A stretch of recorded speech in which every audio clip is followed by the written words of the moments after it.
இல்ல எல்லாருமே அது பண்றாங்க. அந்த நாட்டுல கொஞ்சம் குளிர் நாடு அப்படி கூட இருக்கலாம். கடுமையான குளிர், இல்ல கடுமையான குளிர், ப்ளூடூத் கனெக்ட் கடுமையான பண்ணியிருக்கேன்.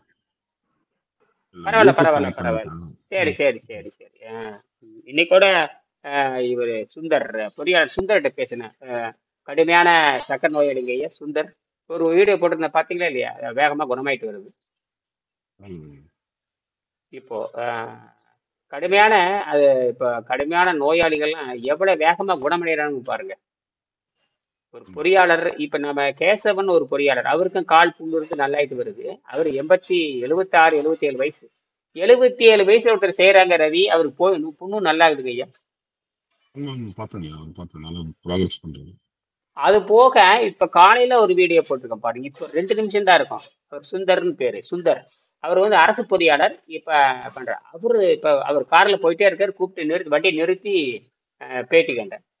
ஐயா நல்லாயிட்டு இருக்குதுங்க ஐயா, காலெல்லாம் புண்ணெல்லாம் நல்லாயிட்டு இருக்குதுங்கிறார். எத்தனை நாள்ல? 13 நாள்ல. எத்தனை நாள்ல? ம். ஏதாவது நம்ப முடியுதா உங்களால? இல்ல, நம்ப முடியுதுன்னா நாங்களே பார்க்கறோம் எங்க உடம்புல.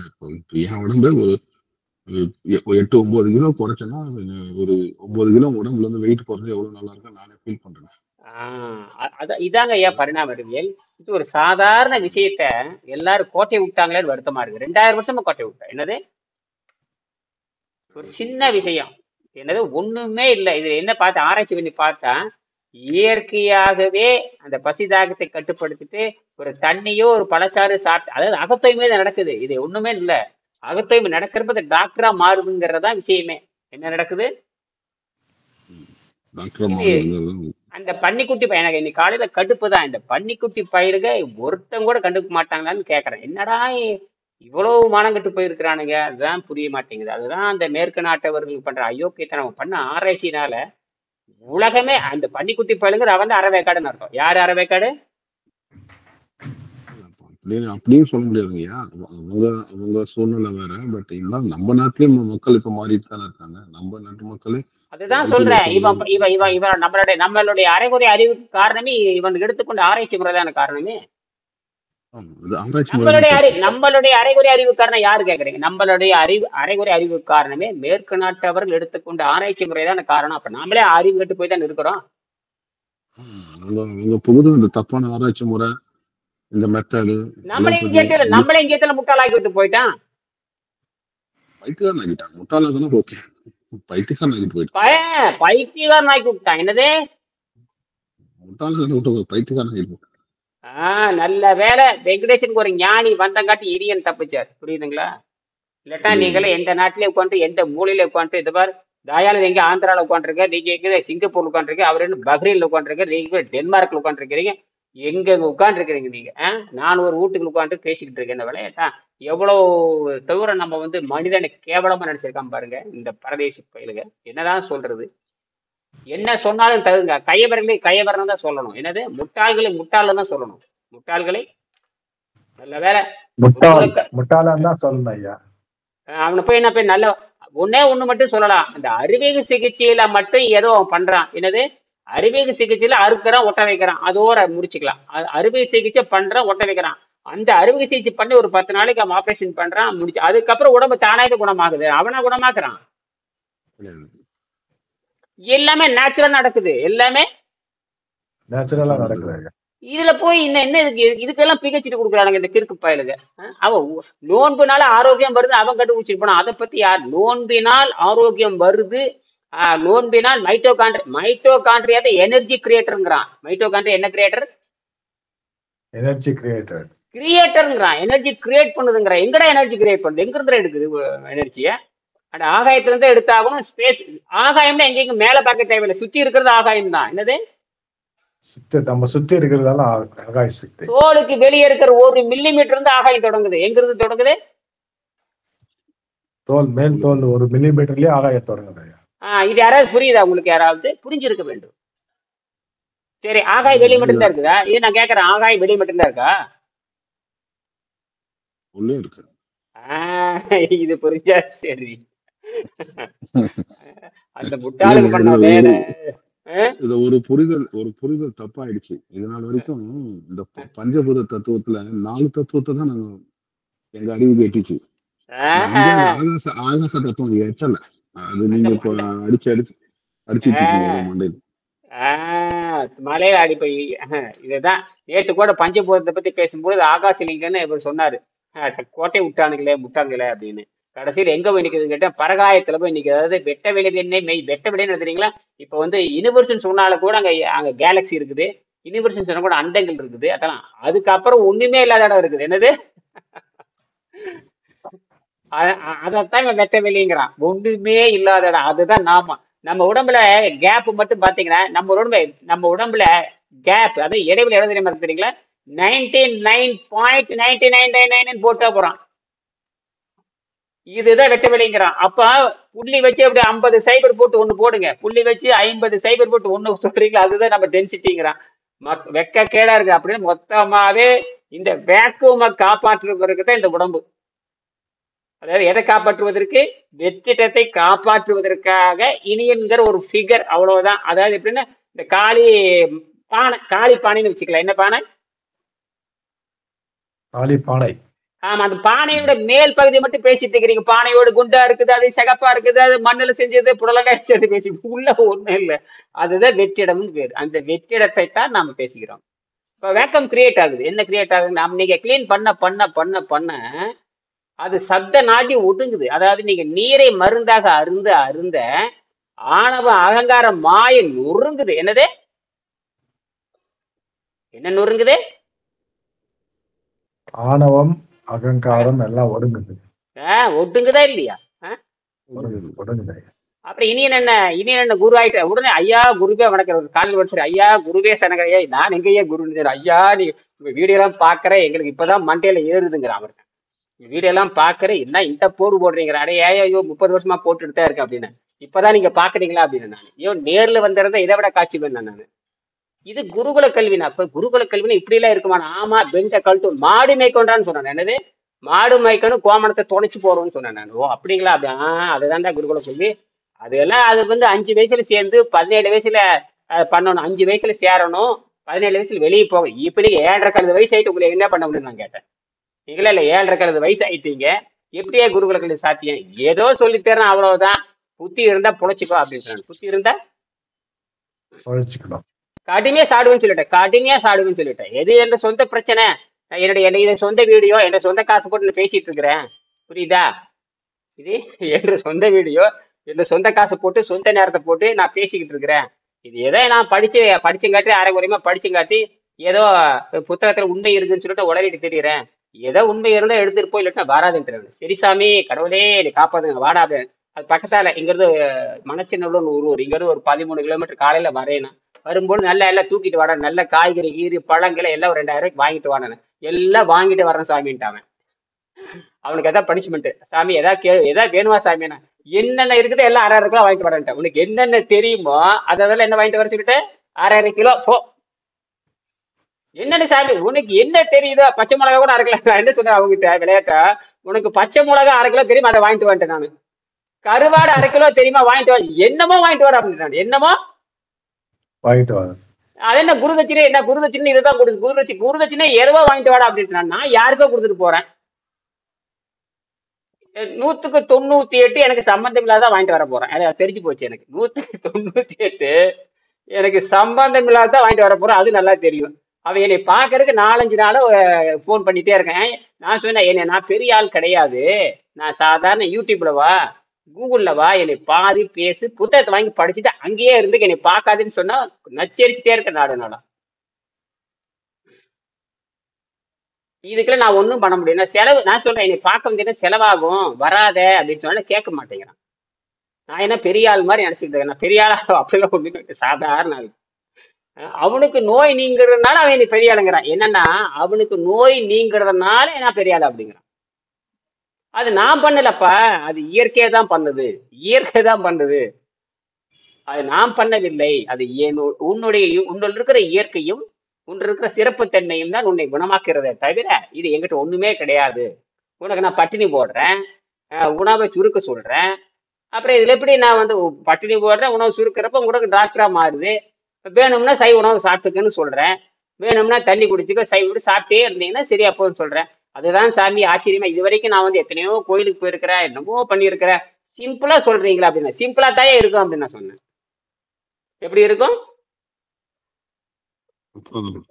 நீங்க சிம்பிளா தான் நினைச்சிட்டீங்க இருக்கும். நீங்க நினைச்சிட்டீங்க ஓ சக்கரை நோய்க்கு ஒண்ணும் இல்ல, அவர் பேர் என்ன, குவைத்தில் இருக்கிறார்கள், அவர் பேர் என்ன, கருணாகரனா? நாராயண் ராஜுங்க.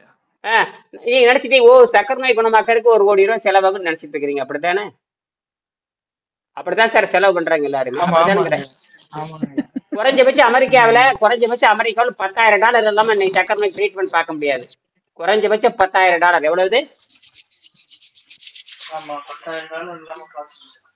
இங்க ஒரு $10,000 கொடுத்து குணமாகணும் பரவாயில்ல. $10,000 இன்னும் $20,000 நீ மருந்து சாப்பிட்டு இருக்கணும். உடம்புல ஏதாவது ஒரு மிஷினை ஓட்டிக்கிட்டு அழைச்சிட்டு இருக்கணும் போயிட்டு வரணும். பாரு அமெரிக்கால இருந்து பதில் சொல்றாரு பாருங்க. அப்படின்னா இப்படித்தான் மாயையில ஓடிட்டு இருக்கிறீங்க எல்லாருமே. ஒரு சாமியாருக்கு உடம்பு சரியில்லை, ஒரு இப்ப நம்ம இந்த ட்ரீட்மெண்ட்ல இந்த மாதிரி சர்க்கரை நோயாளி வந்து முழுமையா குணமடைஞ்சவங்க யாராவது இருக்காங்க? என்ன கேடு இது? இவர் லேட் சயின்ஸ் இது. இவர் லேட், புதுசா நேத்தானே வந்திருக்கிறீங்க, கொஞ்ச நாள் 6 மாசம் இருங்க கவனிங்க. நேத்தானே வந்திருக்கிறீங்க, கொஞ்சம் 6 மாசம் அப்படியே இருந்துட்டே கவனிச்சுட்டே வாங்க. யாராரு வர்றாங்க முதல்ல இல்ல முழுமையா குணமானவங்க இருக்காங்களா? அதுக்கெல்லாம் பதில் பின்னாடதான் சொல்ல இருங்க அதுக்கெல்லாம் பதில் பின்னாடதான் சொல்லுவேன். முதல்ல கவனிங்க. நீங்க வந்து சொன்னாரு அவர் பண்ணிட்டு இருக்காரு. அதாங்க நான் என்ன சொல்றேன்னா, கரெக்ட் நான் என்ன ஒரே நிமிஷம். உங்களை யாராவது சக்கரை நோயின்னு நினைச்சாதான் நீங்க முட்டாள். உங்களுக்கு சக்கரை நோய் கிடையாது, ஒரு வெண்ணையும் கிடையாது. புரியுதா? எவன் உங்களுக்கு சக்கரைன்னு சொன்ன? எவனா கிறுக்கு பையன் பண்ணி பையன் சொல்றது நீங்க நம்புறீங்க? அவன் அறவேக்காட்டு பையன் சொல்றான். என்னது? திருப்பி இதே தான் பேசுறேன். அறவேக்காட்டு பையன், ஒரு வெள்ளைக்காரன் ஒரு அறவேக்காட்டு பையனுடைய அந்த பண்டிதிங்கிற பையனுடைய அந்த கருத்தை வைத்துக் கொண்டு உங்க ரத்தத்தை எப்படி எடை போட்டீங்கன்னு நான் கேட்கிறேன். அது என்ன உலக பொதுமைக்கு ஏற்றதான் கேட்கிறேன். உன்னுடைய உணவு பழக்கம் வேறு, அவருடைய உணவு பழக்கம் வேறு. அமெரிக்காவில் இருக்கிற பண்டிதிக்கிற பயிலுடைய உணவு பழக்கம் வேறு, என்னுடைய யோக மார்க்கம் பயிர்க்கு என்பது வேறு. நான் வந்து காற்றையும் நீரையும் புசித்து வாழ்றது அகத்தையும் எனக்கு தெரியும். எனக்கு சித்தர்கள், யோகிகள், ஞானிகள், பக்தி மார்க்கம், கர்ம மார்க்கம், ஞான மார்க்கம், 5 மார்க்கம் இருக்கு, 4 மார்க்கம் இருக்கு. பக்தி மார்க்கத்திலையும் உடம்பை குறைக்க சொல்றான். எனக்கு அது குறைச்சிருக்கீங்களா நீங்க? நீங்க பக்தி மார்க்கத்தை சேர்ந்தவரா? எப்படி எந்த ஒரு மார்க்கத்தை சேர்ந்திருப்பீங்களா? பக்தி மார்க்கத்திலே ஊனை குறைக்க சொல்லிருக்க, என்னைக்காவது குறைச்சிருக்கீங்க நீங்க? அதையும் படிக்க மாட்டீங்க, பக்தி மார்க்கத்தையும் படிக்க மாட்டீங்க. அப்படித்தானே? கேட்ட பஜனை பாடுவீங்க, நல்லா பஜனை பாடுவீங்க. எல்லாமே முருகா முருகன் பஜனை பாடுவீங்க. முருகன் இழைச்சிதான் இருந்தான். எந்த முருகனா? அது பெருத்த முருகன். நீ பாத்துருக்கிறீங்களா? முருகன் அவங்க அப்பா சிவனுங்கிற புராணத்துல அவனும் இழைச்சிதான் இருந்தான். அவங்க அம்மா பார்வதி அவளும் இழைச்சிதான் இருந்தான். இதெல்லாம் என்னடான்னு கேட்டீங்கன்னா இழைத்திருப்பான்னு அர்த்தம். அதனால அந்த அந்த கான்செப்டை யாரும் பேசுறதே கிடையாது. அப்படி பாத்தீங்கன்னா இந்தியாவில பக்தி மார்க்கம் பூரா ஆஸ்பத்திரிக்கான பெருத்து தானே இருக்கிறீங்க. ஊனை சுருக்கி உள்ளலி குறுக்கி உழப்பில ஆனந்தமாயன்னு பாடுறாரு. அப்ப பக்தி காலையில ஒருத்தர் பேசினாருங்கிட்ட, காலையில ஒருத்தருக்கு தனிப்பட்ட முறையில பேசும்போது யாரு? இந்த சுந்தர் தான் பேசினேன். ஆகா அருமையான விளக்கம். ஐயா இது ஏற்கனவே இருக்குது. அதே நானா சொல்றேன், ஏற்கனவே தேவாரத்துல இருக்கு. தேவாரத்துல மட்டுமே இருக்குது. பகவத்கீதை பத்தி கேள்விப்பட்டிருப்பீங்க. இது தத்துவ விசாரணை தான். பகவத்கீதை எதுக்கு வந்ததுன்னு சொல்லுங்களேன் பார்க்கலாம். பகவத்கீதை இப்ப பக்தி மார்க்கம்னா உங்களுக்கு தெரியும். பகவத்கீதை எந்த மார்க்கத்தை அடிப்படையாக கொண்டு சொல்லுங்க பார்க்கலாம். இல்ல பக்தி மார்க்கம் நிறைய உட்காந்துருக்கீங்க. நீங்களே பாரு, இவரும் பக்தி மார்க்கம் தான். திருப்பதி கீழே உட்காந்துருக்காரு, நீங்க பக்ரையில் உட்காந்துருக்கிறீங்க. அவர் முருகன் அடிமை, அவரு வேற. இந்த பகவத்கீதை எந்த மார்க்கத்தை அடிப்படையாக கொண்டது சொல்லுங்க. கர்மத்தை அடிப்படையாக வச்சு வரும். எப்படி சொல்றீங்க? அது எந்த ஆக்ஷன், அதாவது நம்ம கர்ம செய்த வினைக்கான வினையுடைய பயனால அடுத்து என்ன நடக்கும் அப்படின்ற அந்த அருமை, அது சரியா விளக்கம். அதுலயே சொல்றான் ஆகாரத்தை நிறுத்துறாங்கிறான். அதாவது பக்தி மார்க்கத்திலேயே ஆகாரத்தை குறைக்க சொல்லியிருக்கான். ஏன் உங்களுக்கு சொரண வரல? எனக்கு தயாளன் நான் கேக்குறது கரெக்டா? கரெக்ட் தான் ஐயா. கரெக்ட்னு சொல்றாரு. கர்ம மார்க்கத்திலையும் ஆகாரத்தை குறைக்க சொல்றான். பாட்டே பாடிட்டான். 2வது அத்தியாயம் ஏற்கனவே நான் பேசியிருக்கோம் இல்ல என்ன? பகவத்கீதை பத்தி ஏற்கனவே பேசி இருந்தாலும் புதுசா உங்களுக்கு சொல்றேன். 2வது அத்தியாயம் 56வது பாடலையும், அப்புறம் 2வது அத்தியாயம் 4வது அத்தியாயம் 2வது ரொம்ப முக்கியமானது. 4வது அத்தியாயமும் 2வது அத்தியாயம் ரொம்ப ரொம்ப முக்கியமானது. என்னது? 4வது அத்தியாயம் 2வது அத்தியாயம் முக்கியமானது. இன்னும் உங்களுக்கு படிச்சே காமிச்சிடுறேன். முக்கியமானது இந்த பாடல் வரியை எடுத்து ஏற்கனவே இவரு பார்த்திருப்பான்னு நினைக்கிறேன். யாரு? நம்ம திருலோகச்சந்தர் பார்த்திருப்பாரு. இதை காலையில யோசிச்சுட்டே இருந்தேன். சரி, பக்தி மார்க்கத்துல தான் வந்து உணவை குறைக்க சொல்றான்னு பார்த்தா அப்படியே யோசிச்சுட்டே இருந்தேன். ஆனா ஞான மார்க்கத்து பக்தி மார்க்கத்துல தான் உணவு நான் யோசிச்சுட்டே இருந்தேன். இது ரொம்ப நாளா எனக்கு அந்த ஐடியா வரவே இல்லை. அப்ப பக்தி மார்க்கத்திலையும் ஊனை குறுக்க சொல்றான், கர்ம மார்க்கத்திலையும் ஊனை சுருக்க சொல்றான், ஞான மார்க்கத்திலையும் ஊனை இருக்க சொல்றான், யோக மார்க்கத்துல இலச்சியா இருக்கணும்னு தெளிவா அடிக்கிறான். என்னது ம்.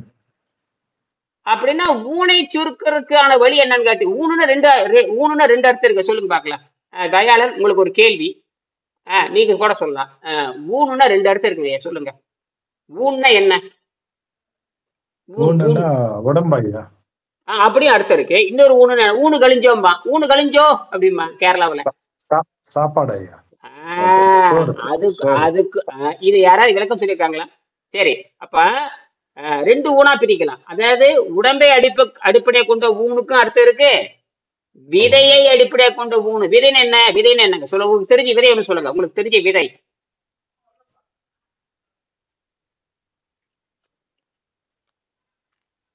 விதை சொல்லுங்க. விதை பூசணி விதையா? வேற எதையா? விதைனா நெல்மணி சாப்பாடு சொல்லுங்க. அதான் திடீர்னு கேட்ட அதாவது திடீர்னு கேட்ட மூளை வேலை செய்யுது. நம்ம பாக்குறதெல்லாம் வேலை தானே இல்லைங்கய்யா. இப்ப எனக்கு நம்ம இந்த கான்டெக்ட் வச்சு நம்ம பார்க்கும் பொழுது, இந்த அடிப்படையில வச்சு பார்க்கும்போது, இப்ப விதைனா நெல்மணிகள் கூட விதை தான் வருதும். இப்ப நம்ம கம்பு, சோளா, ராகி இதெல்லாம் புரியுதுங்களா? இதெல்லாம் விதை அடிப்படை. கம்பு, சோளா, ராகி. உலகத்துல கோடிக்கணக்கான விதைகள், பருப்பு விதைகள், அரிசி, கம்பு, சோளா, ராகி, பருப்பு, எண்ணெய் விதைகள் எல்லாம் விதைகள் தானே, எல்லாமே விதைகள் தான். இப்ப புரியுது, வளர்க்குறது எல்லாமே புரியுது. சரி, அதுவும் உயிரை உற்பத்தி பண்ணதே இல்லையா? சதையும் சேர்ந்த உற்பத்தி ஆகுதே இல்லையா? சதையும் சேர்ந்தால் இந்த சதை இனப்பெருக்கம். ஒரு பெண் மாடு ஆண் மாடு சேருது, இனப்பெருக்கம் பண்ணுதே இல்லையா? ஆமா. அப்ப அதுக்கு பேரு சதைன்னு பேரு. என்னது?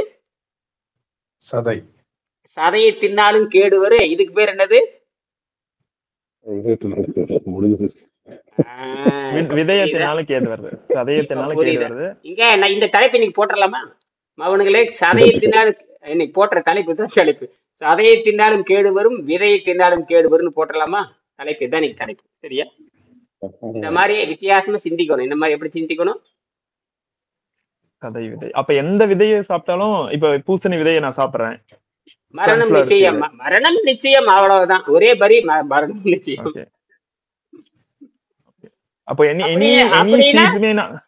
அப்படின்னா நீங்க உயிரை கொலை செய்யறீங்க. அப்படி நேரடியாக தத்துவ ரீதியா பேசுவோம். நீங்க சாப்பிடறத பத்தி விட்டுருங்க. தத்துவ ரீதியா நீங்க உயிரை கொலை செய்யறீங்க. தத்துவ ரீதியாக தத்துவ ரீதியாக நான் கூட இப்ப காலையில எலுமிச்சம்பழம் சாப்பிட்டேன். எலுமிச்சம்பழம் சாப்பிடும்போது அந்த சதையை புழிஞ்சிட்டு அந்த கொட்டை உள்ள போயிடுது. எது போயிடுது? ஆமா, அந்த கொட்டையை சம்டைம்ஸ் நம்ம ஃபில்டர் பண்ண மாட்டோம். அந்த மின்னு தின்னு போட்டேன். அப்படின்னா ஒரு கொட்டையை நான் கொண்டுட்டேன்னு அர்த்தம். என்னது? அந்த விதையை கொண்டுட்டோம். நான் கொண்டுட்டேன்ல. அந்த சதை வந்து சாப்பாட்டுக்கு ஆகாது, கசப்பு வேற. நான் புளிச்சு போடும்போது அப்படியே டீ போடும்போது அப்படியே குடிச்சிட்டேன், அப்புறம் கசப்பு. அதுதான் விஷயம். என்னன்னா தத்துவம் என்னன்னா நீ கொலை செஞ்சுட்டான்னு அர்த்தம். இந்த அப்படின்னா ஒரு நாளைக்கு 1/2 கிலோ அரிசி திங்கிறீங்கன்னு வச்சுக்கோங்க. படுவாதிகளா எத்தனை அரிசி நீங்க கொலை செய்யறீங்க? சரி, அரிசி சாப்பிட்டா ஆரோக்கியம் வரும்னு எங்கேயாவது புத்தகத்துல இருக்கா? யாராவது சிந்திச்சிருக்கிறீங்களா? அரிசி சாப்பிட்டா ஆரோக்கியம் வரும்னு எங்கேயாவது எந்த புத்தகத்துல இருக்கான்னு கேக்குறேன். காட்டுக்கலாம், பார்க்கலாம். ஒரு புத்தகம் கேட்டா எங்க நாட்டுடைய பெரிய கழட்டி உணவுன்னு சொல்லுவாங்க. ஏன்டா கழட்டி அப்புறம் ஏன்டா ஆஸ்பத்திரிக்கு வந்துருக்கிறீங்க? பொய்யா பேசுறது. அதுதான் ஊன் உண்ணிகள்னு பேரு. என்னது? ஊனை தின்று உன்னை நினையாது ஒளிந்தேன்கிற. ஊனை உயிர் வெறிட்டி உன்னை நினையாது ஒளிந்தேன் எம்பெருமானேன்னு சுந்தரர் பாடுறார். அதாவது இந்த ஊனை திங்கறனால என்ன வருதுன்னா பயம் வந்துருதுங்கிறார். ஊனை திங்கு உடம்பு பெருத்து போகுது. என்னது? ஊனை திங்கு உடம்பு என்ன ஆகுது? பெருத்து போகுது, உடம்பு ரத்தம் கெட்டு போகுது. அப்ப பயம் வந்துருது. என்ன வந்துருது? வருதா வரலையா? அப்புறம் ஓடுறீங்க. ஐயோ எவன் காப்பாத்துவான் ஓடுறது, ஆஸ்பத்திரிக்கு ஓடுறது, அங்க ஓடுற கடைசியில கழுத்தை சுருக்கு வச்சிடறான். கடைசியில என்ன பண்ணிடுறான்? சுருக்கு வச்சு ஒரே இழுப்பு. என்னது? மொத்தத்தை கறந்துடுறான். மொத்த காசையும் கறந்துட்டு அவட பணத்தை வாங்கிட்டு பணத்தை கொடுத்துட்றான். எதை வாங்கிட்டு? பணத்தை ம். வாங்கிட்டு பிணத்தை ஆமா கொடு கொடுத்து விடுறான். பணத்தை வாங்கிட்டு காசு பிணத்தை வாங்கிக்கிறாங்க, கொடுக்குறாங்க. பணத்தை கொடுத்துடுறாங்க. வாங்கிட்டு பிணத்தை கொடுக்குறாங்க. ஏனுங்க அப்படித்தாங்க ரவி, அமெரிக்க ரவி. ஆமா உண்மைதாங்க. இப்போ நாம என்ன பண்றோம்னா, இந்த இந்த சிவம் சவம்னு சொல்றீங்க இல்லையா, சிவம் சிவம், இது ஒண்ணுமே இல்ல. ம். பசி தாகத்தை கட்டுப்படுத்த சொல்றதுக்கு என்னென்ன கதை பேச வேண்டியது இருக்குது. என்னது பசி தாகத்தை கட்டுப்படுத்தியான்னு சொல்றதுக்கு 30 வருஷமா பேசிட்டு இருக்க. எத்தனை வருஷமா? ஒண்ணும் இல்லையா அப்படிங்கிறான். பசி தாகத்தை கட்டுப்படுத்துங்க, உணவு கட்டுப்பாடு படுத்துங்கன்னு சொல்றதுக்கு 30 வருஷமா கதை பேசிட்டு, இதுக்கு ஆயிரக்கணக்கான பேஜுகளை காட்ட வேண்டியது இருக்குது. ஒண்ணுமே. ஏன்னா இது பரிணாமத்தினுடைய எச்சம். அது என்னது ம். பரிணாமத்தின் எச்சம். இது வந்து பசிங்க என்பது பரிணாமத்தினுடைய கடைசி எச்சம், பரிணாமத்தினுடைய ஃபைனல் கடைசி ஃபைனல். அதனால இவ்வளவு கஷ்டப்பட வேண்டியது இருக்குது. ஒண்ணுமே இல்ல. பசி தாகாது. காலையில சாயங்காலம் வரை சும்மா இருந்துட்டு சாயங்காலம் ஒரு வேளை உணவு சாப்பிட்டாவே நல்லா போயிடும், எல்லா நோயும் நல்லாயிரும். வேணா எழுதி வச்சுக்க, நீங்க எழுதிக்க, ஒண்ணுமே வேண்டாம். காலையில சாயங்காலத்துக்கு தண்ணி குடிச்சிட்டே இருக்கிறீங்க மருந்து மாதிரி, சாயங்காலம் ஒரு சைவ உணவு சாப்பிட்டுக்குங்க. 180 நாள் நோய் நல்லாகும் நல்லாகாது. சிம்பிள். கண்டிப்பா. 10 பீஸ். அவர் கேள்வி சுகர் கேட்டாரு, சாப்பிடலன்னா எப்படி குளுக்கோஸ் ஏறும், எப்படி சுகர் வரும்? சுகரே ஒண்ணும் வராது, ஒண்ணும் கவலைப்படாது. எப்படி அது ஏறும்? இல்ல ஆஹ் அது ஐயா, எப்படி மாத்திரை போடக்கூடாது ஐயா. மாத்திரை மாத்திரை போடாது. போட்டாதான் உனக்கு ஜாஸ்தி பசி எடுக்கும், சாப்பிடணும்னு தோணும். மாத்திரை போடா கம்முன்னு இருந்துட்டாக்கா தண்ணியிலேயே சரி பண்ணிக்கலாம். அதுதான், அது ரைட். அது ஆரம்பத்துல பசி என்ன பண்ணுன்னா, இந்த சக்கரை நோயாளிக்கு என்ன பண்ணுன்னு கேட்டீங்கன்னா, கள்ள பசி எடுத்துக்கிட்டே இருக்கும். என்னது கண்டப்பசி, திருட்டு பசி, கொடூரமா இருக்கும். ஒரு கொடூர பசியா இருக்கும். ஒன்றும் பயப்பட தேவையில்லை. 2 பொரியை போட்டா சரியா போயிடும். என்ன போட்டா 2 பொரியை போட்டு 2 வேர்க்கடலை போட்டு 2 பேரிச்சம்பழம் சாப்பிடல போட்டு லேசா சுமார் 20 கிராம் சாப்பிட்டீங்கன்னா கப்புன்னு அடங்கிடும், ஒரே ஓட்ட ஓடிடும். அப்புறம் சிறுநீர் போக்கு டக்குன்னு குறைஞ்சிரும், சிறுநீர் போக்கு டக்குன்னு குறைஞ்சிரும். ஒன்றும் பயப்பட தேவையில்லை. ஒன்றும் சக்கரை நோயை பத்தி நீங்க ஒண்ணுங்க, சக்கரை நோய் நோயே கிடையாது. அது வந்து நீங்க வந்து உங்க உணவினால் ரத்தம் கெட்டு போய் கொழுப்பு அதிகமா படிஞ்சிருக்கிறதுனால இந்த மாதிரி நோய்கள்லாம் காட்டுகிறது. இதெல்லாம் என்ன மாதிரி காட்டுது? சக்கரை நோய் காட்டுது ஐயா. சக்கரை நோய் மாதிரி காட்டுகிறதே தவிர வேற ஒன்றும் கிடையாது. சரி, உங்களுக்கு சக்கரை நோய் வந்திருக்குது, இன்னொருத்தருக்கு புற்றுநோய் வந்திருக்குது, ஒருத்தருக்கு காமல் நோய் வந்திருக்குது. இது நமது ஒரே வைத்தியம் தானே. என்னது ஆமா. ஓகேங்களா? அப்படின்னா இது சக்கரை நோய் நோயா அல்ல. சக்கரை நோய் நோயா இல்ல ஐயா. அப்படி எப்படி நீங்க அது உங்களுக்கு அதான் இப்பதானே வர்றீங்க, கொஞ்சம் கவனிங்க, 6 மாசம் கவனிங்க. இப்பதானே வர்றீங்க, தொடர்ந்து 1/2 மணி நேரம் வந்துட்டு என்ன பேசுறது கவனிங்க. சரியா? ஒன்றும் பிரச்சனை இல்லை. சரி, பயப்பட தேவையில்லை. பயப்பட்டீங்கன்னா உடனே சைவ உணவு சாப்பிடுங்க. எப்படி அப்படி வச்சுக்கலாமா? பயப்பட்ட ஏங்க தயாளன், பயப்பட்டீங்கன்னா ஐயா பயப்பட்டா கொஞ்சோண்டு சாப்பிடலாம் ஐயா. சைவ உணவு சாப்பிட்டுக்குங்க. என்ன உணவு? ஆமா, ஆஹ் சைவ உணவு சாப்பிடலாம். அதுல இருந்து ஒரு நாள் தள்ளி போடுங்க. அதுல இருந்து 24 மணி நேரத்துக்கு தண்ணி தான் குடிக்கணும். என்னது 24 மணி நேரம் தள்ளி அப்புறமா சாப்பிடணும். சாப்பிடுங்க. மறுபடியும் பயப்பட்டீங்களா டப்புன்னு போட்டுங்க. சைவ உணவு ரெடியா வச்சுங்க. உங்களை யார் உங்களுக்கு, நீங்க ஒன்றும் பெரிய பெரிய விஞ்ஞானி கிடையாது, விஞ்ஞானி கிடையாது, இன்னைக்கு உலக சாதனையாளரும் கிடையாது. என்னது எதுவுமே கிடையாது. ஆமா, நம்ம நீங்க அதே போல நீங்க பிரபஞ்சத்துல ஒரு தூசு கூட கிடையாது. நானும் தூசு கிடையாது. நீங்களும் சாதாரண ஆள். என்ன கண்டுபிடிச்சு சாதனை பண்ண ஏதாவது ஒரு பெரிய ஒரு 1000 பேர் விஞ்ஞானி உட்கார்ந்து இருக்கிறாங்க, அப்ப வந்து நிரூபிக்கிறப்போ பாத்துக்கலாம். இப்ப அதெல்லாம் யாரும் உங்களுக்கு கேட்கவே மாட்டாங்க. நம்மள பெரிய ஆளுங்களே கிடையாது. நம்மள யாரு நீங்களா நினைச்சுக்கிறது, நான் ஊரை காப்பாத்துவேன் உலகத்துக்கு, அதெல்லாம் நினைக்காதீங்க. உலகம் நான் இல்லைன்னா குடும்பம் போயிடும், நான் இல்லைன்னா உலகமே போயிடும் அப்படின்னு நிறைய பேர் நினைச்சிட்டு இருக்கிறீங்க. அப்படித்தானே? அப்படித்தானே தயாளன்? நான் இல்லைன்னா குடும்பமே போயிடும், அந்த கதையெல்லாம் எல்லாம் சொல்லிட்டே இருப்பாங்க. யாரு இருந்தாலும் இல்லைன்னாலும் நடக்கிறது நடந்துட்டே இருக்கும் ஐயா. நடந்துகிட்டே இருக்கு. இப்ப நான் எங்க வீட்டுக்காரர் தெளிவா இருக்காங்க. மழை நீ போனாலும் நான் திருட்டுதான் இருப்பேங்குது. என் வீட்டுக்காரர் சொல்றேன், நீ போனாலும் நான் திருட்டுதான் இருப்பேன்.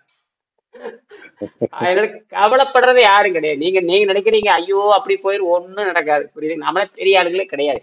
இந்த பிரபஞ்சத்தின் முன்னால் நாமெல்லாம் ஒண்ணுமே கிடையாது. நாமெல்லாம் எல்லாம் தூசுதான். தூசுதான் அப்படி நினைச்சுங்க. முதல்ல அந்த ஆணவத்தால ஒழிச்சிருங்க. ஆணவத்தெல்லாம் ஒழிச்சிட்டு பேசாம வாயை மூடிட்டு கம்முன்னு இருக்கணும். எப்படி அருணகிரிநாதருக்கு முருகன் சொன்ன மாதிரி, அருணகிரிநாதருக்கு முருகன் சொன்ன மாதிரி ரெஸ்ட் கொடுன்னு என்ன அர்த்தம்? வாய்க்கு ரெஸ்ட் கொடுன்னு அர்த்தம். இந்த யூரோப்பியன் முண்டம் இருக்கான, இந்த பிரிட்டிஷ் முண்டம் ரெஸ்ட்ன்னு சொல்லி போட்டு கண்டபடி திங்குறன்னு சொல்லிட்டான். அதாவது சும்மா கொஞ்சம் திங்க சொல்லி அவர் அப்ப ஏற்கனவே அவர் திண்ணி பண்டாரம் தான், ஏற்கனவே திண்ணி பண்டாரம்.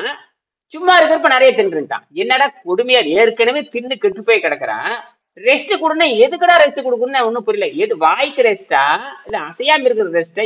ரெஸ்ட்னா என்ன ஒண்ணுமே சும்மா புரியல. இரு சும்மா இரு சொல்லற அப்படின்ற அந்த சொல்லுக்கு அர்த்தம். இந்த அதான் பிரிட்டிஷ்கார நேத்து இத சும்மா பத்தி விவாதம் பண்ணிருந்தோம்.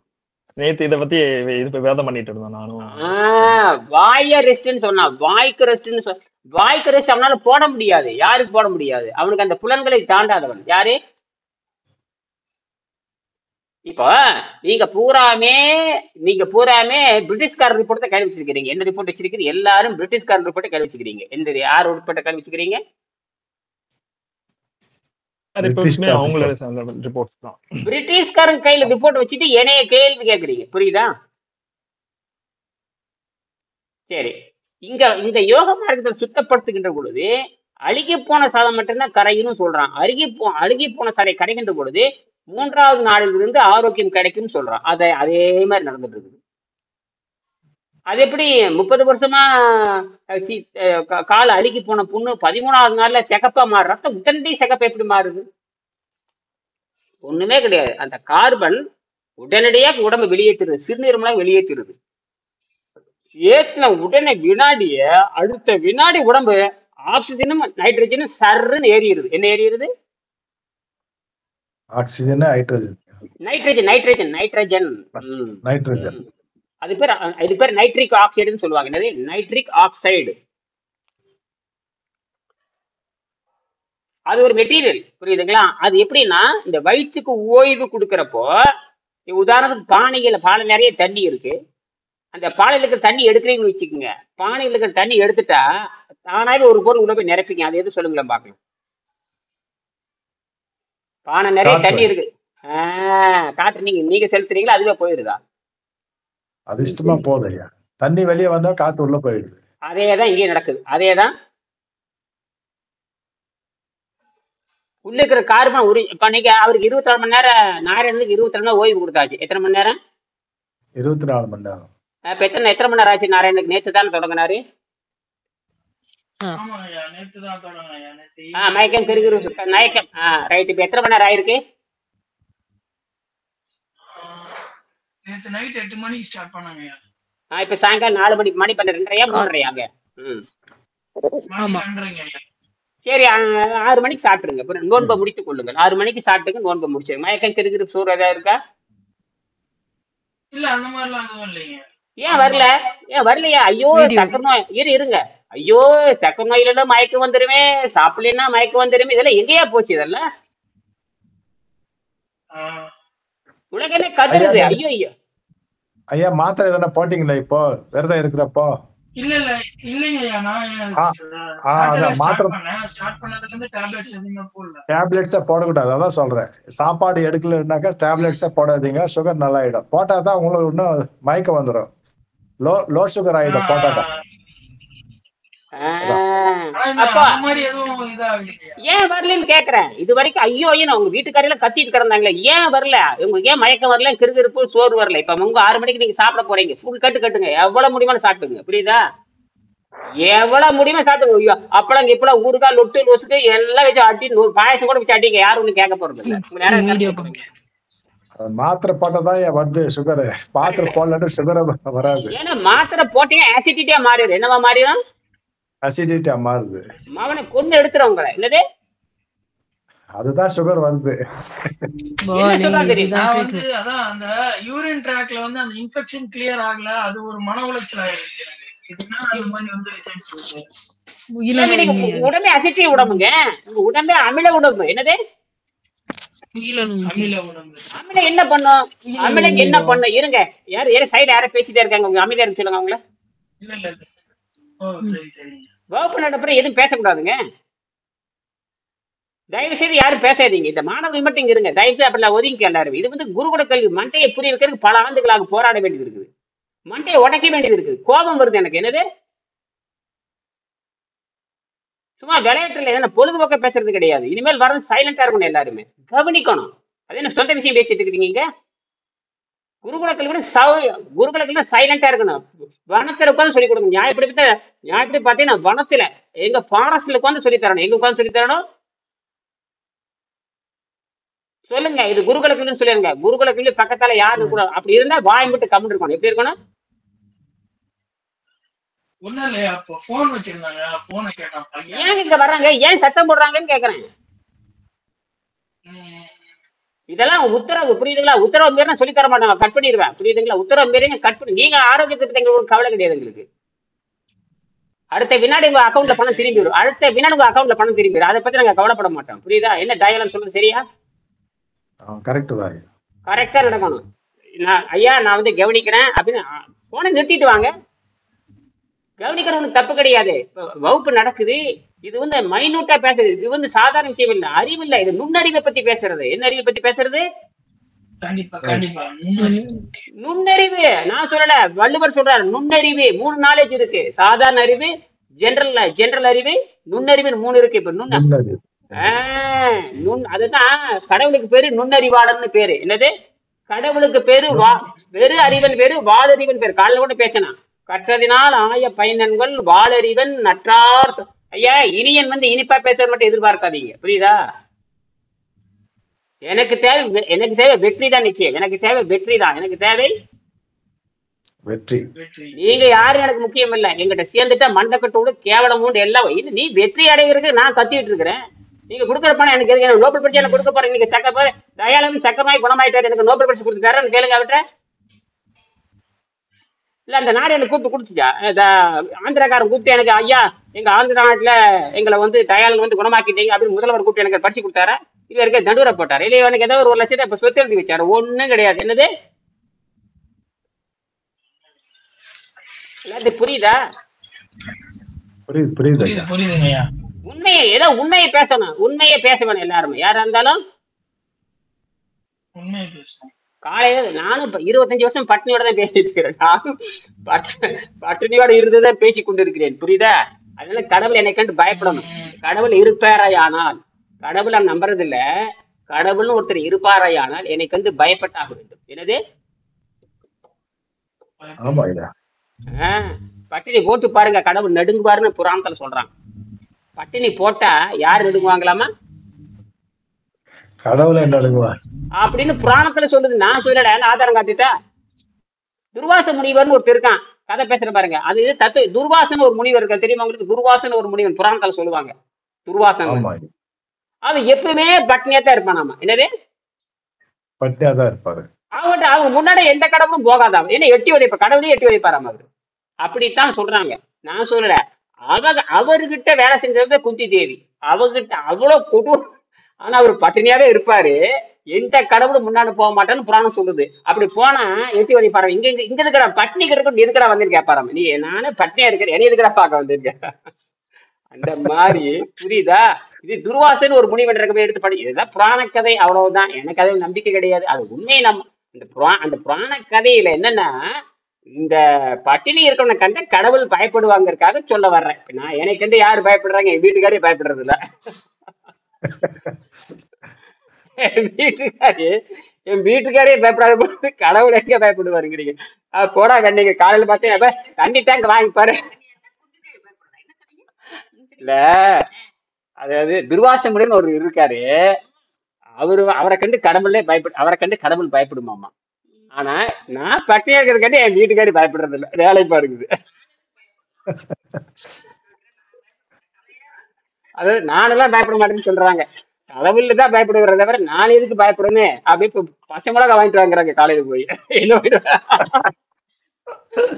போய் சட்னி தாளிக்கணும் என்ன சொல்றாங்க? அங்க பச்சை மிளகா வாங்கிட்டு வாங்க. நான் புரோட்டா சாப்பிடுவதுங்க. சரிம்மா பரவாயில்ல. அதாவது ஊருக்கு தான் ராஜா பொண்டாட்டிக்கு புருஷங்கிற மாதிரி. ஊருக்கு தான் ராஜா பொண்டாட்டிக்கு புருஷன் அப்படிங்கிற மாதிரி தான். அது மாதிரி தான் சில நேரத்துல இப்படித்தான் நம்ம ஆட்சிக்கு வேணும் இருக்குது. புரியுதுங்களா? ஆனா ஒண்ணுங்க, வெங்கடேசன் கிட்ட இப்படிதான் நான் விவாதம் பண்ணவே கிடையாது. புரியுதுங்களா? வெங்கடேசன் கிட்ட ஒரு நாளும் விவாதம் பண்ண, ஒரே தடவை தான் 6 மணி நேரம் பேசணும். ஒரே தடவை ஒரே நாள் தான் 6 மணி நேரம். அதுக்கப்புறம் அது பேசவே கிடையாது. 25 வருஷமா ஒரு தடவை கூட ஆகாரத்தை பத்தியோ சுத்தத்தை பற்றி ஒரு நாளும் கேள்வி கேட்டதே கிடையாது. ஒரே நாள் முதல் நாள் சந்திப்பிலே முடிஞ்சது எல்லாமே. அதுக்கப்புறம் அறிவியலை பத்தி தான் பேச ஆரம்பிச்சோம். என்னது அறிவியல்ல என்ன? அதனாலதான் இவ்வளவு தூரம் வந்து ஆராய்ச்சி பண்ண நான். அப்புறம் தான் கிராவிட்டினா என்ன, அதை எப்படி புரிஞ்சுக்கிறது, அப்புறம் இதெல்லாம் பண்ணிட்டு இத்தனை வீடியோ போட்டிருக்கேன். புரியுதுங்களா? நான் ஆராய்ச்சி மட்டும் கிட்டத்தட்ட என்னோட ஆராய்ச்சி மட்டும் 300 வீடியோ போட்டிருக்கேன். ஆராய்ச்சினா என்ன அப்படின்னு. என் பொண்ணு பிசிக்ஸ் படிக்கிற, அவளுக்கு நான் சொல்லி கொடுத்தேன் பிசிக்ஸ்னா என்ன, இயற்கைனா என்ன, எப்படி காம்ப்ளிமெண்ட் பண்றது, பாண்டிங் என்ன, கோவேலன்ட் பாண்ட் என்ன, அயனிக் பாண்டுனா என்ன, எனக்கு வந்து பேசிக்கே எனக்கு இங்கிலீஷ் நாலேஜும் கிடையாது, அறிவிலே கிடையாது. நானா படிச்சு செஞ்சு பார்த்து இதுதான் கோவேலன்ட் பாண்ட், இதுதான் அயோனிக் பாண்ட், இப்படி நிறைய பாண்ட் இருக்குன்னு சொல்லி புரிய வச்சேன். புரியுதுங்களா? இதெல்லாம் நான் விரும்பி படிக்கிறது. அறிவு என்பது பள்ளிக்கூடத்துல படிக்கிறது அல்ல, அது விருப்பத்தில் படிப்பது தான். அந்த மாதிரி தான் இந்த கீதையில சொல்லியிருக்கான். அதை 10 மார்க்கத்தை நாம எல்லாம் புரிஞ்சுக்கணும். உணவு கட்டுப்பாட்டில் இருந்தால் உங்க ஆரோக்கியம் தானா வந்துடும். ஆனால் உணவு கட்டுப்பாட்டில் இருக்கிறப்ப அந்த இடைவெளியில் நீரை தான் அருந்த வேண்டும். நீரை அருந்திட்டே வந்தீங்கன்னா தானாவே நல்லா. இது 2 நிமிஷம் பேசி முடிச்சுக்கலாம். இந்த அதான் இவ்வளவு விஷயம் பேசியிருக்கான். இன்னைக்கு என்ன தலைப்பு? விதையும் சதையும் சாப்பிட்டால் மரணம், அப்படி போட்டுடலாம். இது எல்லா மண்டையும் குழப்பும். என்னது? எல்லாத்துக்கும் குழப்புறதுக்கு விதையும் சதையும் இது எல்லாரையும் ஒண்ணு போட்டு தள்ளிடும் போடுற மாதிரி. இப்ப தலைப்பை விதையும் சதையும் சாப்பிட்டால் மரணம். ஒரு சாமியார் வரமாட்டீங்க. எனக்கு என்னன்னா, தமிழ்நாட்டுக்கு ஒரு சாமியாரு நீங்க கேளுங்க, ஒரு சாமியாருக்கு வெக்கமான சூடு சொன்ன வரமாட்டேங்குதே. கரம் முடிச்சல ஒரு சாமியாருக்கு கோவம் வர மாட்டேங்குது. ஒரு வந்து சர்ச்சைக்குரிய தலைப்பாவே இருக்கு எல்லாமே. ஆமா, ஏற்கனவே போட்டாச்சு. நபியின் உணவை சாப்பிட்டால் உடல் எடை குறையும் வேற போட்டிருக்கேன். நபியினுடைய உணவை சாப்பிட்டால் உடல் எடை குறையும் சொன்னா ஒருத்தன் கூட கேள்வி கேட்கல. சூப்பர், அது சூப்பர். சரி, அப்படி நபியினுடைய உணவை சாப்பிட்டா ஒரு பேரிச்சங்கடி தண்ணீர் தான் சாப்பிட சொல்லியிருக்காரு. ரைட்டு. அப்படி யாராவது நிரூபிக்கிறீங்களா? அது ஒருத்தரும் செய்யறதும் இல்லை. அப்ப அது கரெக்டா போட்டேன். நபியின் உணவை சாப்பிட்டால் உடல் எடை குறையும். ஒருத்தர் கூட கேள்வி கேட்கல. அரவேக்காடு மாணவர் என்ன முழுவேக்காடு மாணவர் போட்ட உடனே யாரோ கேக்குறாங்க. பாவம், ஒண்ணுமே தெரியாது அவங்களுக்கு. பாவம் என்ன பண்றது ஒண்ணும் புரியும் எனக்கு. உங்களுக்கு எல்லாம் ஒண்ணுமே தெரியாது. இப்ப போடுற பாருங்க, இதுக்கும் பதில் வராது. சொரணை இருந்தா தாங்க பதில் வரும். செத்து போன பாம்புட்டு பேசுற மாதிரி. என்னது செத்து போன பாம்பு? அதுக்கு செவிடங்கால சங்கோதன மாதிரி தான். ஓ, யார என்ன நினைப்பானா, யாரவோ சொல்றான்னு நினைச்சிட்டு இருப்பான். என்னது?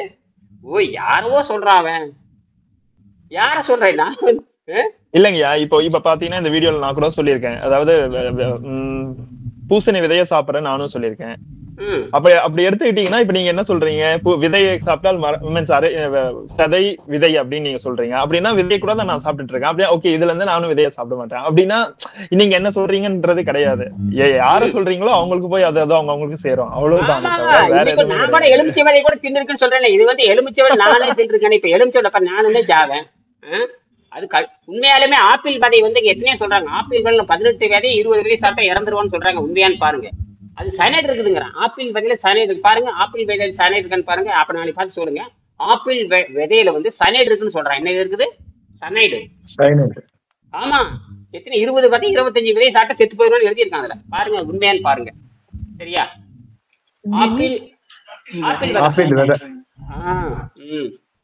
ஆப்பிள் விதை 30 விதையே என்னமோ 20-30 விதையை என்னமோ சாப்பிட்டா அது வந்து மனிதனை கொள்ற அளவுக்கு சயனைடு இருக்குது. சயனைடு பயங்கரமா டேஞ்சரஸ் அது. ஆனா அதனாலதான் ஆப்பிள் விதை. ஆனா இப்பதான் எனக்கு புரிஞ்சுது, அடேங்கப்பா எவ்வளவு விஷத்தை உள்ள வச்சிருக்குன்னு. ஏன்னா அது யாரும் சாப்பிடக்கூடாதுங்கிறதுக்காக அது விஷத்தை வச்சிருக்குது. யாரும் என்னுடைய சதையை நீ சாப்பிட்டுக்கோ. சதை வந்து வளர போறது இல்லை. இப்ப ஆப்பிள் சதையை போட்டு ஆப்பிள் விதையை போட்டா ஆப்பிள் விதையை போட்டா செடி முளைக்குமா? சதையை போட்டா விதை முளைக்கும்? இந்த செடி முளைக்குமா? சொல்லுங்க. விதையை போட்டத்தான் முளைக்கும். அப்ப அந்த விதையை ஏன் அந்த விஷம் வச்சிருக்குன்னா, தன்னை யாரும் கொலை செய்ய கூடாது என்பதற்காக, தன்னை பாதுகாப்புக்காக விஷம் வச்சிருக்குது. என்னது? தன் இனத்தை பாதுகாக்கிறதுக்கு விஷம் வச்சிருக்குது அப்படின்னு. அரிசி தின்னா விஷம் தானே அது? அது கூட விஷம் தான். அந்த விஷத்தினால்தான் சக்கரை நோய் வந்துச்சு. சக்கரை நோய் வருது. அப்ப சாவு நிச்சயமே இல்லையா? ஆமா. அப்ப விதையை பத்தி தெரியாம எப்படி சாப்பிடல நீங்க? அறியாமை தான். இவ்வளவு நாள் இப்ப தெரிஞ்சுக்கிட்டோம். அப்ப எப்பவுமே ஒரு உணவை சாப்பிட்டோம்னா இதுல பக்க ஒரு பொண்டாட்டி கேட்கணும். ஆமா, பொண்டாட்டியே இட்லி கொடுக்குற பொண்டாட்டியே இட்லினுடைய பக்க விளைவு என்னன்னு கேட்கணும். எப்படி? இட்லி சட்னியுடைய பக்க விளைவு என்னன்னு கேட்கணும். அவ சொல்ல தெரிஞ்சாதான் அறிவாளின்னு அர்த்தம். எல்லா வீட்டுக்காரும் யார் பொண்டாட்டி போய் கேளுங்க. பொண்டாட்டி நீ நல்ல இட்லி சுட்டு கொடுத்த, நல்ல கோழி குழம்பு வச்சு கொடுத்த, கடைசியில சக்கரை நோய் வந்ததா மிச்சம். நீ காரணமா, இந்த இட்லி காரணமா, அல்லது நான் காரணமா, அல்ல டாக்டர் காரணமா கேளுங்க. என்னது? யார் காரணம்னு கேட்கணும். இப்ப கேளுங்க. என் வீட்டுக்கார் நேரடியா கூப்பிட்டு கேக்குறதா இல்லையா? அவ போடுறாளா இல்லையா? ஆமா போடா டேய், தைரியமா அடிக்கிறா பாருங்க. இந்த மாதிரி தைரியம் உங்களுக்கு வருமா? கேட்கணும். ஏ ஐயா உங்க தயாளன், மனைவி கரும உங்க ஆமா மனைவி ஐயா, கர்ம கேட்கணும் ஐயா. யோகிங்க. அவங்க கர்ம யோகி.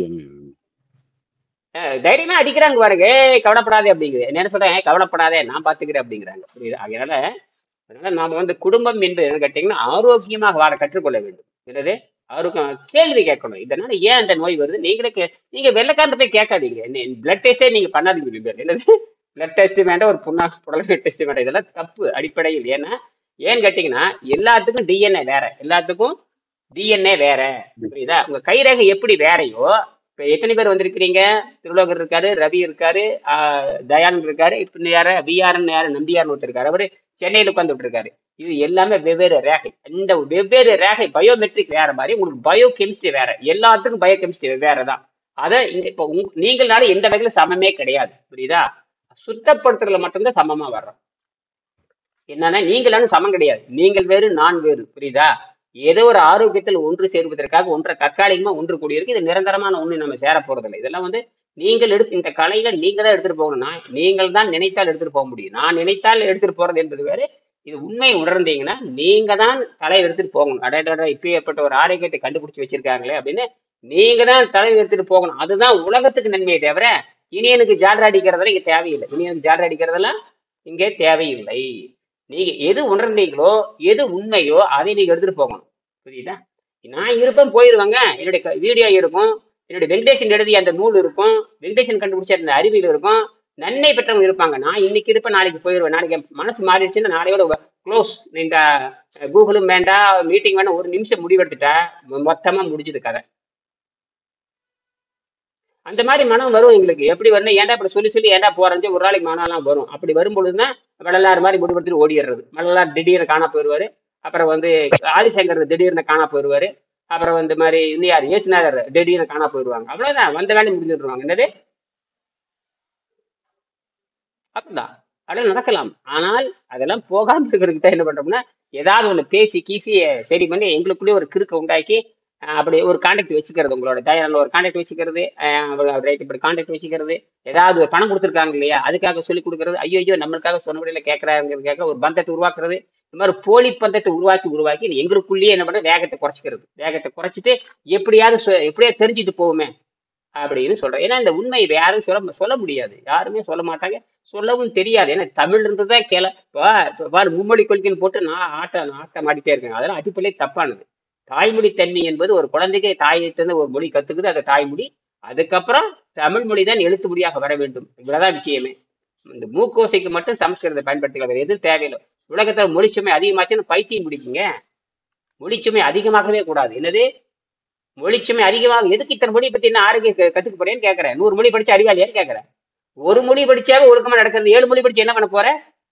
ஒண்ணு நடக்க போறதில்ல. ஆரோக்கியம் தருகின்றது. முதல்ல நோயற்ற வாழ்வே குறைவற்ற செல்வத்துக்கு எந்த மொழின்னு கேளுங்க. என்னது நோயற்ற வாழ்வே குறைவற்ற செல்வம்? எது அறிவை தருகின்ற மொழின்னு கேளுங்க. பதிலே பேச மாட்டாங்க. தமிழை தரும் வெளியிலன்னு சொல்லணும். தமிழ் தான் அறிவை தரும், தமிழ் தான் ஒழுக்கத்தை தரும், தமிழ் தான் பண்பாடை தரும், தமிழ் தான் ஆரோக்கியம் தரும்னு சொல்ற காலம் நெருங்கிட்டு இருக்குதுங்கிற நான். புரியுதா? ஆமா ஐயா, ஆமா கரெக்ட் தான், உண்மைதான் ஐயா. உண்மை. நீ ஹிந்தி படிச்சா என்ன, சமஸ்கிருதம் படிச்சு ஹிந்தி படிச்சா ஆரோக்கியம் வந்துருமா? சமஸ்கிருதம் படிச்ச ஆரோக்கியம் வந்துருமான்னு கேக்குறேன். மத்திய அரசு தமிழ் வந்துட்டு பாராளுமன்றத்துல தமிழ் மொழி வைக்கிறேன்னு சொல்லிட்டு அவங்களே ஏற்பாடு பண்றாங்க ஐயா. பாடத்தை நடத்தி நீ முதல்ல உணவில்லாமல் கடை கொண்டு வெய்யாங்க. நீ உணவில்லாமல் வாழும் கடைக்கு சாகித்ய அவார்டு கொடு. வெங்கடேசனுடைய புத்தகம் தெரியல, எல்லா யூடியூப்ல போட்டுதான் இருக்கிறேன். அந்த யூடியூப் பார்க்க வேண்டியது தானே. நோயற்ற வாழ்வை குறைவற்ற தமிழ் தான் சொல்றான். இப்பதான் தமிழ் வந்து 5435 ஆண்டுகள் ஆச்சுடா. இரும்ப கண்டுபிடிச்சவன் தமிழன் தான் தெரிஞ்சு போச்சு. தமிழன் கிடையாதுரா, இந்தியாக்காரன் கண்டுபிடிச்சு வச்சாங்க. தமிழன் கூட நீ ஒத்துக்க வேண்டாம், இந்தியாக்காரன் கண்டுபிடிச்சான்னு சொல்லாமல்ல. என்னது இந்தியா கண்டுபிடிச்சா சொல்லணும் ஐயா. அது சொல்லணும்ல, உலகம்ல சொல்லணும்ல. ஆமா, இந்தியால தமிழ் ஆளுங்க தான் கண்டுபிடிச்சதுன்னு அப்புறமா கூட சொல்லலாம். இந்தியா தான் ஃபர்ஸ்ட் சொல்லணும். இந்தியா தான் கண்டுபிடிச்சுன்னு சொல்ல, இரும்பை கண்டுபிடிச்சு இந்தியர்கள் சொல்ற, அதை கூட சொல்றதுக்கு பக்கம் உனக்கு. யாரா இருந்தா என்னங்க, உண்மையை சொல்லணுமே இல்லையா? 5340 எகிப்துல கூட கிடையாதுட்டான். எகிப்துக்கு எந்த நாட்டிலும் இல்லைங்கிற எல்லாம் 1500 2000 ஆண்டுக்கு தாண்டறது இல்லை. 2000 ஆண்டுக்கு தாண்டது 2500 ஆண்டுக்கு மேலே தாண்டதே இல்லை. ஆனால் அமெரிக்காக்காரன் கரெக்டாக சொல்லிட்டான். அமெரிக்காக்காரன் இந்தியாவுக்கு 2 நிறுவனம் பார்த்து இது வந்து 5345 ஆண்டுன்னு சொல்லிட்டான். போச்சு எல்லாத்துக்கும் ஆப்பு வச்சு விட்டான். கரெக்ட். அவன் பீட்டா அனாட்டிக் சென்டர் பெரிய இன்டர்நேஷனல் சென்டர் அது, புரியுதுங்களா? அவருடைய ஜெனியன் சென்டர் அவன் மட்டும் இல்லை, இந்தியாவில் இருக்கிற 2 சென்டர் எல்லாம் சேர்ந்து இது 5345 ஆண்டு ஆச்சுன்னா அது 5 வகை. வள்ளுவர் சொல்றாரு இயக்குங்கிற வார்த்தை வள்ளுவர் பயன்படுத்துறாரு. இயக்குங்கிற வார்த்தை சிறுநீர் இப்ப நம்ம ஆணவக்காரன் கொட்டத்தை அடக்கணும்னா நாம் எக்கை போல உறுதியாக இருக்கணும்ங்கிறாரு. இரும்பை போல இல்ல, இரும்புக்கு மேலானது எக்குன்னு பேரு. எடுத்து படிச்சு பாருங்க, நான் சொல்ற குரல் இருக்குதான்னு பாருங்க. சரி, ஆணவ நான் என்னுடைய போட்டி யாருக்கு தெரியுமா? பிரிட்டிஷ்காரனுக்கு இந்தியனுக்குமான போட்டி. யாருக்கு போட்டி? நான் சொல்றது அத்தனை பிரிட்டிஷ்காரனுக்கு. நான் சொல்றது அத்தனையுமே பிரிட்டிஷ்காரனுக்கு. அத புரியுதா? அந்த புரியுதான்னு பாருங்க. நான் சொல்றது அத்தனையுமே பிரிட்டிஷ்காரன் நோக்கி விடுகின்ற அம்பு.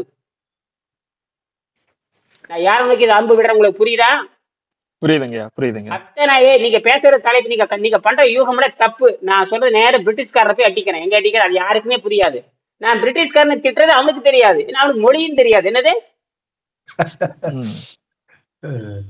இப்ப ஒருத்தன் வந்து நீங்க ஒரு மொழி தெரியாது ஒருத்தர் திட்டம் உங்களுக்கு கோபம் வருமா? மொழி தெரியாது, அந்த மொழி உங்களுக்கு திட்டம் கோபம் வருமா?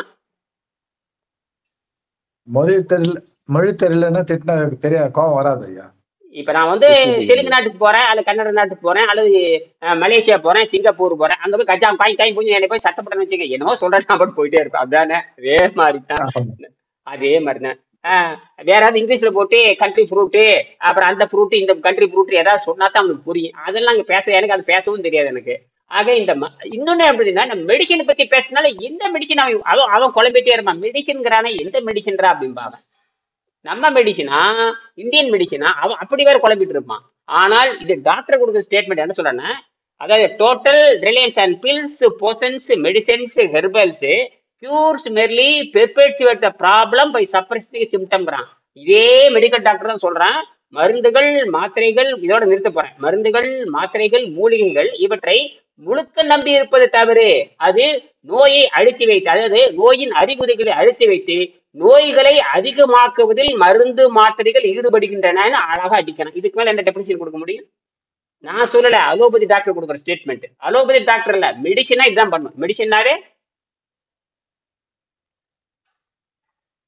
அப்படின்னா நீங்க மரணத்திலிருந்து தப்பிக்க பாக்குறீங்கன்னு அர்த்தம். அது மட்டும் நடக்கவே நடக்காது. என்னது?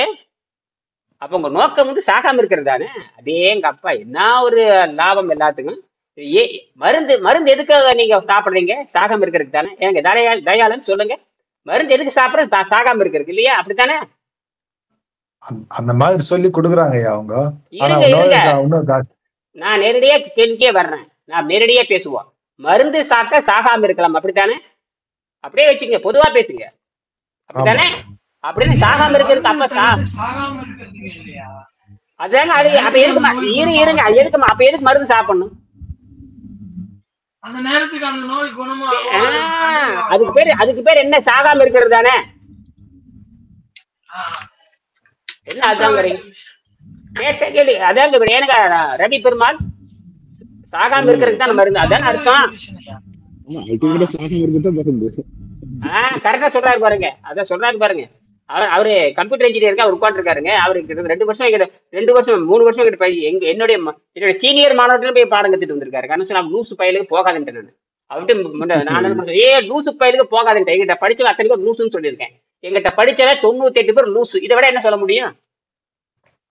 எங்கிட்ட படிச்சவன் 98 பேர் லூசுங்கிறேன். போடுங்களேன் நாளைக்கு இப்படி கூட போடுறேன். ஏன்னா எனக்கு தெரியும் லூசு தான் ஓடுறான்னு எனக்கு தெரியும். எல்லாம் லூசு பயலுக்கு எனக்கு நல்லா தெரியும். எல்லாரும் லூசு பயலுக்கு தான். இன்னும் நான் யாரையும் ஏற்றுக்கொள்ளவில்லை. இன்னும் நான் உங்களை யாரையும் ஏற்றுக்கொள்ள முடியாது. ஏன்னா எனக்கு தெரியும் யாராரு தகுதி உள்ளவன் எனக்கு தெரியும்.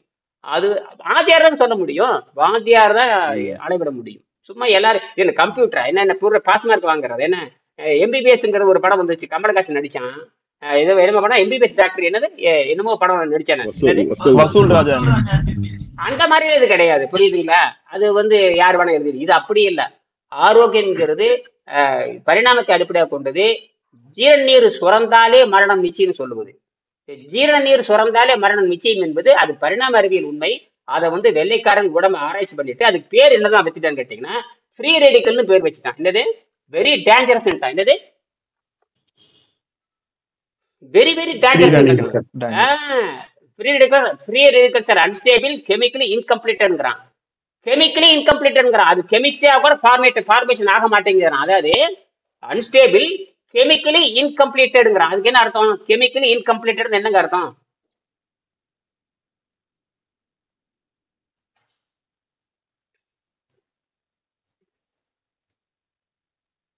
அது மருந்துகளால் முழுமை அடையாது.